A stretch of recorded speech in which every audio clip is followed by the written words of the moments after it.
What's going on, everyone? Travis Brown with the Eagle. I'm here with just an all-star team of football pontificators. We got Robert Cessna with the Eagle, veteran reporter reporting on all things A&M. We got Alex Miller with the Eagle, twisting and tweaking in the background with a plethora of sports knowledge. But we also have Tyler Horka out there covering Mississippi State for the Clarion-Ledger. No, I just forgot. Clarion-Ledger? You got it. That's right. Okay. I have my notes in front of me. Great. He's out there covering the Pirate, covering I know Thies is laughing at me over there. But covering the Pirate, covering Starkville, all the goings-ons out there. Thanks for coming back and joining us again for one of these things, man. Yeah, I appreciate you guys having me. I guess you told me before we got on here I'm the first returning guest, so I hope I don't mess this one up. Listen, it's only gold when we have Tyler Horka on here. So we're heading into this big matchup, A&M-Mississippi State at Starkville this weekend. What's some of the just overarching first headlines that pop into your mind about what you're interested in this matchup? Well, I think everybody around here wants to know if Mike Leach can attack his own defense, and it's crazy that Arkansas, of all teams, leave it to Arkansas to be the one to kind of put the blueprint out there for how to slow down Mike Leach's air raid offense. So Kentucky did the same thing. But what you're going to see A&M do a lot, I think A&M is going to copy both of those teams, is rush 3, drop 8 into coverage, and make the quarterback, whether it's KJ Costello or Will Rogers, make a pass, because Arkansas and Kentucky both have given Mississippi State everything they could ever ask for underneath, with shallow crossing routes, slants, little dump offs to the running backs in the flats. And Mississippi State has completed tons of passes in the last 2 weeks. I think it was 43 against Arkansas and then 45 between Costello and Rogers against Kentucky. But for what? I think the yards per attempt is somewhere below 4 yards, which if that was their season average, that'd be the worst in FBS football right now. So the biggest storyline to me is whether or not Mike Leach can turn it around. But then, of course, you have to worry about the other side of the ball. And Kellen Mond's playing really good football right now. And it may not matter what Mississippi State's offense looks like if he keeps doing what he's been doing.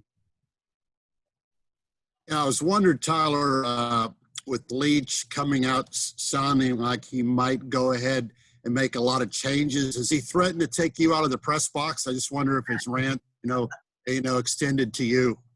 No, I am curious. He's infamous for these blow-ups on reporters. We saw it at Texas Tech. We saw it at Washington State. It hasn't happened to anyone here at Mississippi State yet, but if losses keep mounting, he's bound to go off on somebody. I just hope it's not me. Hey, you were there days after an appendectomy to welcome him to Starkville. So you got to be last on the pecking order, right? I have to have some brownie points of some sort. but now getting to the seriousness, do you expect a lot of personnel changes in the starting lineup for the Bulldogs? I don't really see where they could go very many different directions. I know the offensive line, I mentioned the 3-man defensive fronts that they've been facing. Somehow the offensive line is losing 5-on-3 way too many times. And KJ Costello's gotten a bad rap for all these interceptions he's thrown. I think it's 9 on the season now and 7 in the last 2 games. But you can't do much when your offensive line can't pick up 3 guys and you're getting hurried and hit and pressured all the time. So if anything, I think he might try to work in some offensive linemen that we didn't expect to see this early in the season, just to, you got to protect your quarterback, especially in the air raid offense, and they're not doing it right now. So maybe look for some different offensive linemen to come in and try to change that. Yeah. What have you seen so far from KJ Costello? Because he's a guy that is leading the country in completions, but also seems to kind of be on the hot seat for the amount of turnovers that have happened. What is the story of KJ Costello been so far at Mississippi State through the games that you've seen? I don't really know if it's been a quicker rise and fall for any quarterback anywhere, from setting the SEC passing record against LSU with 623 yards to the past 2 weeks having 1 touchdown and 7 interceptions. It's been a crazy story arc, and it feels like it's already reaching kind of the the bottom of the mountain, because he did get replaced by Will Rogers in the last game for, I don't know, maybe 3, 4, maybe 5, a handful of series. But Rogers also came in and threw 2 interceptions as well. So at some point you have to point your finger at the offense as a whole and not at the quarterback, because let's face it, I mean, he was a very good quarterback at Stanford, a very efficient quarterback. He threw a lot of touchdown passes there and not many interceptions. So the fact that no matter who's come in, Costello or Rogers, and the team is still throwing interceptions says a lot more about Mississippi State in general, I think, than it does about Costello himself. But, I mean, if you're not getting it done with, like I said, a graduate senior who's seen a lot of Power 5 football, and the same thing is happening when you throw in a true freshman, I mean, what more can what other direction can you go? And then how frustrating is it to be Kylan Hill right now, who was a guy that everyone touted as maybe being the best running back returning in the SEC this year. And while he has been very effective in the pass game and has racked up the receiving yards, I think only has like 50-something rushing yards in 3 games so far. So if you have this blueprint where you just shut down the passing game and in-zone coverage, and you have to lean on him, how frustrating it that he doesn't seem to have the tools to be able to necessarily do what he to prove what he the kind of running back he is around him. Yeah, and even when he gets involved in the passing game with that zone defense, with 8 guys dropping back, his average reception is catching it maybe 3 or 4 yards beyond the line of scrimmage. And for some reason, they can't get him in too much of space, even with all the guys dropping back. So he'll catch the ball, and then he'll turn and look, and all of a sudden all 8 of those guys are converging on him. Next thing you know, it's only a 5 or 6 yard catch, and it's kind of been rinse repeat on that. I think he had 15 catches for 79 yards against Kentucky. If Kylan Hill is getting 15 catches, you'd think he's going over 100 yards just based on what he can do in space. But that's what these defenses have been doing, man. It's just locking down even Kylan Hill, the most skilled of players on that offense. And then you talk about the running game. He only has 15 carries all year. He's used to getting 15 or 20 a game. I mean, he led the SEC in rushing last year with 1,300, almost 1,400 yards. So it's kind of been a 180 for him. I know he was really excited going into the year because he felt like this offense was going to be able to allow him to do some things that he hadn't done with Joe Moorhead or Dan Mullen. And, yeah, he is catching a lot of passes, but he's not really making the most of them. And like that about KJ Costello, I think that says more about Mississippi State's offense sputtering in general than it does about talented players like Costello or Hill, because those guys have track records that they've done it at this level, but kind of nobody's doing it in Mississippi State's offense right now. What about flipping the other side, kind of surprising numbers by Mississippi State's defense? Did you see that coming? And who are the players that maybe you haven't heard of that have had a solid 3 games? Yeah, absolutely not. I did not see this coming, but maybe we should have, because when you look at Mississippi State's front, Errol Thompson is a guy who 2 years ago was one of the best linebackers in SEC football. Kind of had a down year last year, but he's back to playing at a really high level. On the line, Kobe Jones, Marquise Spencer, those are 2 seniors who were all over Terry Wilson in this most recent game. Terry Wilson can do a lot of things, especially with his feet, but they made him look really average. Nathan Pickering's another guy on the defensive line, a really highly recruited player, 4 or 5 star, depending on who you ask, and he was really good against Kentucky.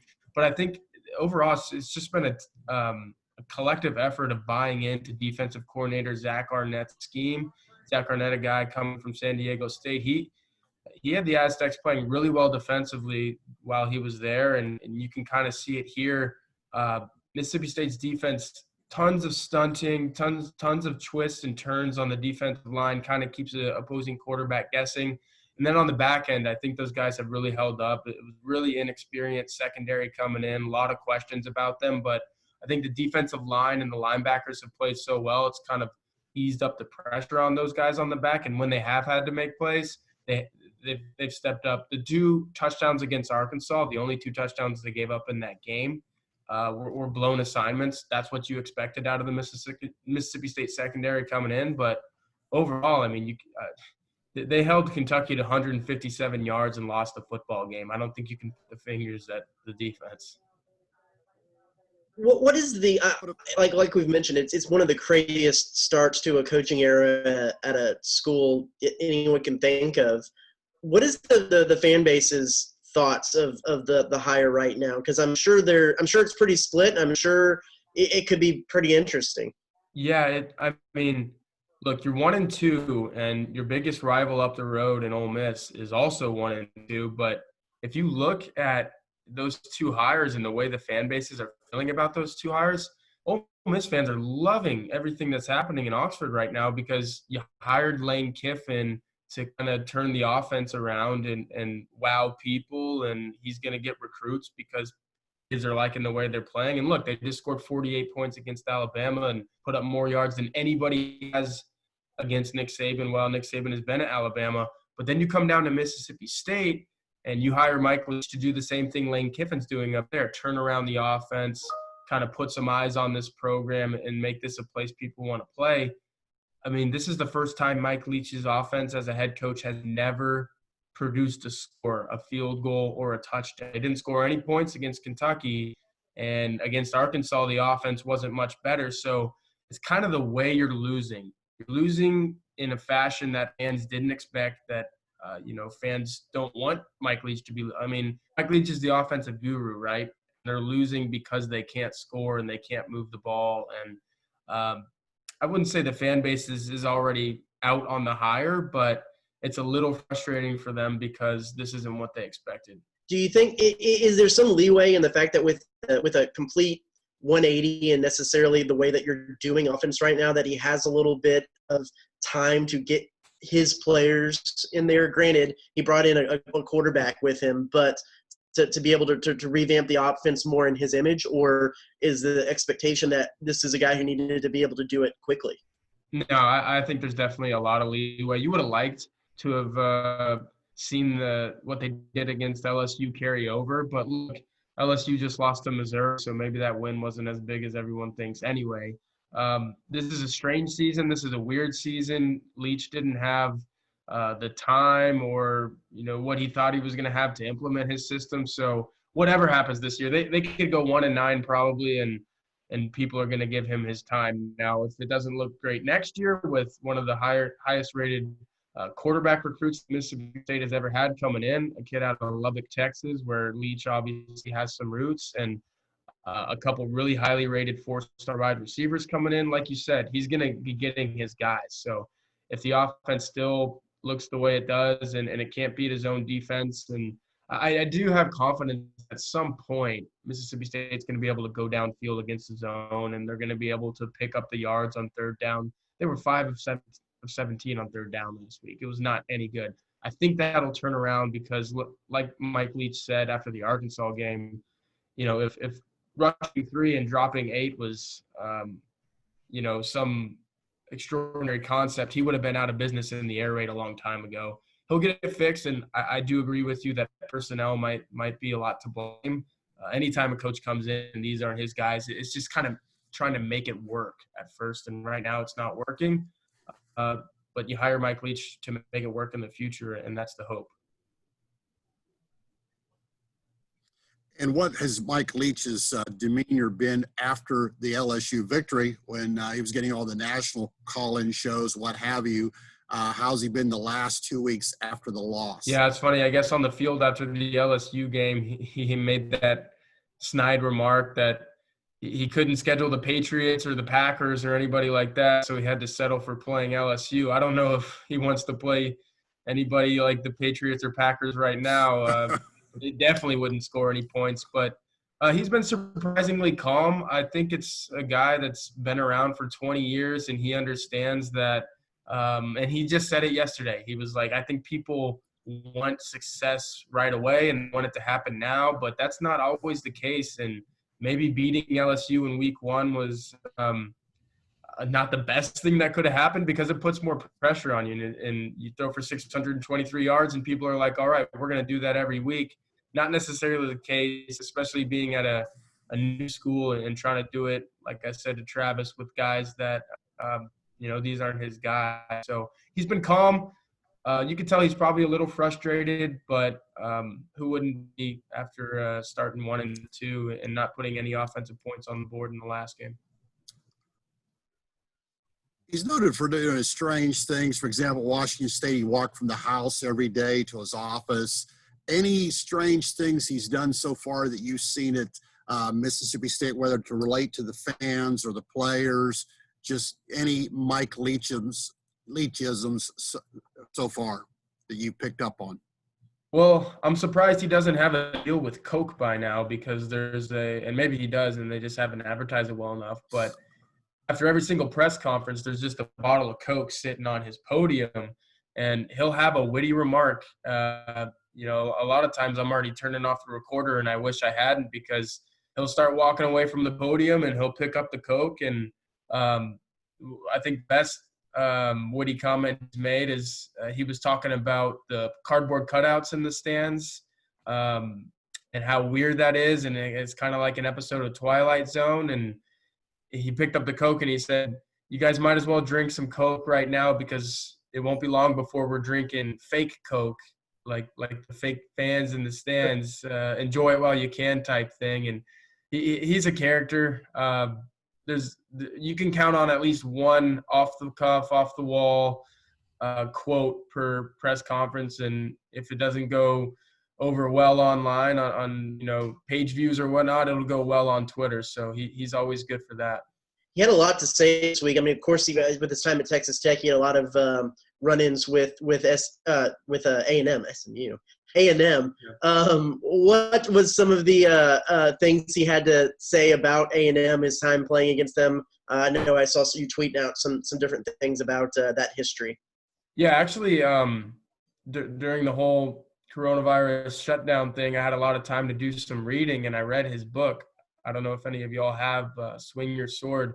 In that book, he talks really fondly of playing against A&M. He says that playing at Kyle Field is his favorite place to play as an opposing coach, just because you guys know all the reasons. It's a gigantic stadium. It's really loud. The fans are as passionate as any in college football. And, yeah, yesterday he called Kyle Field the Carnegie Hall of college football stadiums. So a lot of respect for the program, the passion, and with Texas A&M being ranked as highly as they are right now, I think number 11 in the country, he'd obviously love to beat them. I don't know if he ever did back in the day when A&M was that highly ranked, but he's got the opportunity this week, and given the way things are going, it'd be a huge win for Mississippi State. See, so I want to break from our interview-style tradition here. Kind of pitch a question to you. I know it was before my time covering here. What are some of your reflections of those Texas Tech teams and Mike Leach playing the Aggies? Well, I think we mentioned the last time I was on this show, but it's not a secret that I went to the University of Texas, so I was rooting against Mike Leach for that entire decade, especially when those teams played. And if I'm not mistaken, he only beat Texas once, maybe twice, but everybody knows the one that I am talking about in 2008 with Michael Crabtree breaking free from Errol Thompson down the sideline and running in the end zone, and the fans came onto the field with 1 second left, and then they had to get him all off the sideline. I think that might be one of the only plays in college football history where you have more fans on the field than in the stands for the last play. I guess it was a kick, and Texas didn't score, obviously, but then they rushed the field a second time, and I don't know, I think I was in 6th or 7th grade, and my heart was broken. So I haven't told Mike Leach that he broke one of the reporters who now covers him heart way back a dozen years ago, but I'm sure there'll be a time for me to tell him. And, those years were that's the best era in Texas Tech football history, and that was the best season in Texas Tech history. So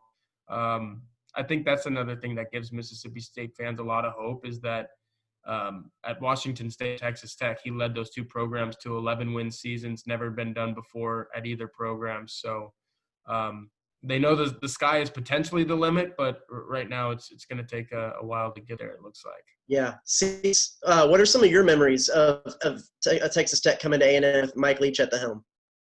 Well, just because the fact is, Aggies for years, hated the Red Raiders, and then to come in and Leach to do what he did, embrace, so to speak, all the A&M traditions. He loves the core. He loves all that. So here's a guy that loves all that, and he comes in and beat A&M. You think of the 48-47 game with the missed extra points. You think about all the times he beat A&M, and he had a way of complimenting A&M the whole week and then just find a way to beat A&M. And, of course, A&M, a lot of times they wanted to, RC got criticized at times for not having a great offense, and then you get beat by a guy with Leach that has a great offense, and then, you come through with Franchione and what have you. You always think about the one time they did beat him near the end when they went up to Lubbock and Sherman, they just absolutely killed them. And that was a great quote about your fat girlfriends. Mike Leach is known for something. And when he played A&M, he seemed to be at his best. Let's place it, the Kingsbury, the quarterbacks he had. And Aggies certainly remember that. And now they, quote, have the upper hand going into this game. They'll still have to go do it. But a lot of Aggies, when you mention Mike Leach, are not too happy. I can remember going to one A&M Tech game as a kid. I went with my dad, and Tech was winning by at least 2 scores, and they had the ball at the 2-yard line, and there was less than 10 seconds left. And everybody just thought the clock was the game was over. There was no way A&M was gonna win. And Mike Leach ran in the ball with 2 seconds left and ran up the score. It was pretty funny. I remember my dad he had some choice words for Mike Leach's coaching decision in that final moment. That's a memory I have of Mike Leach as a kid. And I do remember after that 2008. Yeah. I'm sorry. Go ahead, Robert. No, you go ahead. Yeah, I was just gonna say, kind of a memory of hating on Leach as well. College game day came to Texas the very next year after the 2008 upset, and I remember going with my dad and my uncle and my older brother, and we were there, and all we wanted so badly was just to win. I think Texas was number 1 or 2 in the nation, and they went to the national championship game the next year, and Texas Tech was down. They were supposed to beat them, but we were all still so nervous, and we were like, this guy, man, if we lose to him again, I don't know if I'm going to be able to sleep tonight or the rest of the college football season. And I think they won by Texas won by 10, but it was still scary, man. Mike Leach coached teams. They can come up and get you at any time. Yeah, Mike Leach is just great for the conference, just like Kiffin. You already got Saban. You bring Jimbo in, a national championship. You think of the West and what Pittman has done. No one know who the heck Pittman was, but he keeps coaching like that. Arkansas will become relevant as well. And, of course, Gus Malzahn, they'll fire him every time he loses. So you just think about the characters we have, the coaching subplots we have. It's great every week. Like this week, you got Jimbo against Mike Leach. Wow. I mean, in Starkville, of all places, Stark Vegas. Yeah. I'm curious to close maybe with this. Starkville, one of the best atmospheres in college football with the cowbells. You bring your earplugs and your Advil. What has it been like at reduced capacity with I know one of our other reporter guys around here joked that it'll be just as loud because everyone's going to bring 2 cowbells. What's the atmosphere been like? It's loud. It's still really loud. And you mentioned the earplugs. I was looking down press row and seeing the opposing beat writers to see if they have their earplugs, and a lot of them did. I mean, face it, those are artificial noise makers, and clanging metal against the little bead balls or whatever is in there. It's loud no matter how many are in there, and it's kind of weird that 15,000 cowbells, maybe it's 30,000, like you said, maybe they are bringing 2 per person, but it still sounds like 60 to me. It still sounds like 60,000. So if any road environment still kind of has the same feel and the same kind of, just kind of threatening, menacing feel to it for an opposing team, it's this one. So we'll see if it plays a difference. It didn't for Arkansas, but I went back and looked, and I guess Starkville's a place that Texas A&M hasn't won since 2012, I think. So I don't know if it's in the Aggies' heads, but playing at home against Texas A&M has been good to Mississippi State in the past. Cease, you got anything else? He said it all. We need to bring him back again.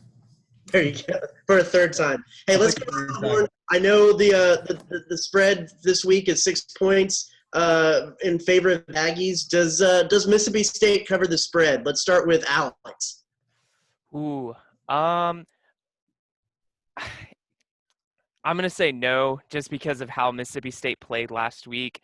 And given A&M beat Florida, it's hard to think that Mississippi State's going to have that big a turnaround. But I do think Mississippi State's going to hang around and give A&M grief, because A&M's been really bad defending the pass.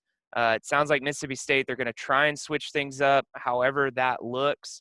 But I do think A&M can beat Mississippi State by more than 6 points. Cease, what do you think? Usually I hate making predictions early because I try to break everything down. My gut says right now that no, because Mon and the offense is doing too well, even with Chapman out. I think Tyler hit on the nail on the head when maybe LSU's not that great. Not that anytime you beat LSU in LSU, but I would think that the troubles we're seeing with Mike Leach is the fact he didn't have spring training. He didn't get a chance to go. He's changing his offense. I think they're going to struggle throughout the season. I'm going to go ahead and say no, they don't too. It'll be interesting to look at the secondary, because Mike Elko, A&M's defensive coordinator, is really big on playing man defense in the secondary. I mean, it's pretty much a play. So he's going to have to incorporate a little bit more zone, you would think, if that's the blueprint. Or you're going to see him say, well, we're going to be stubborn, and this is the way we do things, and we're going to beat him that way. So that'll be an interesting thing. But I think turnover will be the key difference, and Mississippi State won't cover. Tyler, we'll put you on the spot. Yeah, Mississippi State's turned the ball over way too much in every single game they played. They turned it over 4 or 5 times against LSU and still won. So I don't think that's going to work against Texas A&M. Texas A&M is playing too well offensively. You mentioned the man defense. I am interested to see who's more stubborn, Mike Leach or Elko, because as we know, Leach is a very stubborn guy, and he still threw the ball 70 times last week, even though it wasn't churning out the yards. So I think A&M covers.